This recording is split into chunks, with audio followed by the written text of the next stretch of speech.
Bud Light, ladies and gentlemen. Should I play the Dylan thing for you again? Hi. Impressive carrying skills, right? I got some Bud Lights for us. Or the marketing executive that was too cool for school. And if we do not attract young drinkers to come and drink this brand, there will be no future for Bud Light. I hate to pick on Harvard, unnecessarily so, but the marketing executive, she went to Harvard. The CEO of Anheuser-Busch went to Harvard. And the marketing director, the guy who was like above the woman that said, it's just too fratty. I'm not sure that he went to Harvard, but I can tell you, he's out of a job right now. News recently that the head of marketing at Anheuser-Busch has quietly gone away. Spend more time with the family, that kind of thing. Anheuser-Busch, which has just suffered tremendously, because somebody thought it would be a bright idea to completely remake the brand that happened to be the number one best-selling beer in America. Oh, because at Harvard, they don't really like those fratty guys. They need to remake this and make it new and improved for the next generation, except that, you can't ignore the people that brought you to the dance.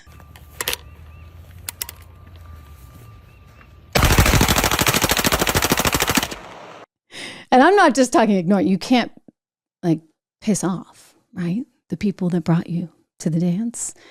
And that's what Anheuser-Busch remarkably did. On day 365 of being a woman. I mean, we are in a Coen Brothers movie. This is a Mike Judge movie. So now the marketing executive that somehow was okay with some of these influencers that put that woman into her spot, he is now gone. Interesting. And, it's like the story you've never heard of. His name is Benoit Garbe. He joined the company in 2021, so that was brief.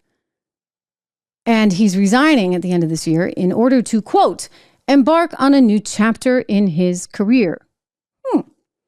Brandon Whitworth is the CEO, another Harvard guy. He said, and I quote, these senior leadership changes will accelerate our return to growth as we continue to focus on what we do best, brewing great beer for everyone and earning our place in moments that matter. Can you just make a good beer and try and sell it to the audience that wants it? Right? I mean, it's not that hard. It's amazing when you look at how much money this company wiped out. You look at the stock price and it's just stunning to see how something can just sort of be eviscerated overnight. Now, other companies haven't had this challenge. Nike, for example, hasn't, even though they hired the same influencer.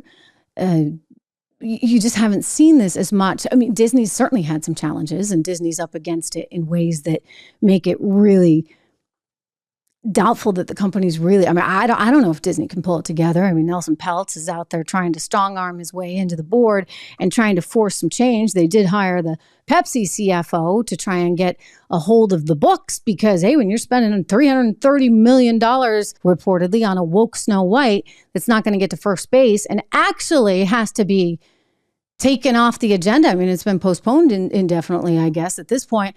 I mean, you spend that kind of money on something that nobody really wants to see and they're already angry about.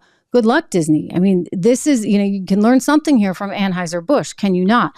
Which would be understand your audience, know your audience, respect your audience. And while you may try and change your product along the way, you really can't just slam it in the face, which is what they effectively did to the people that had been drinking them historically. I was amazed. So many of you actually wrote these tremendous stories to me. There was books. I got paragraphs from you in some of the comments. And you're like, I remember the first time I ever had my first Bud or my first Bud Light. And all of you can kind of remember, it's very, very Americana. And yet they threw it all away. They threw it all away. Why? For wokeism.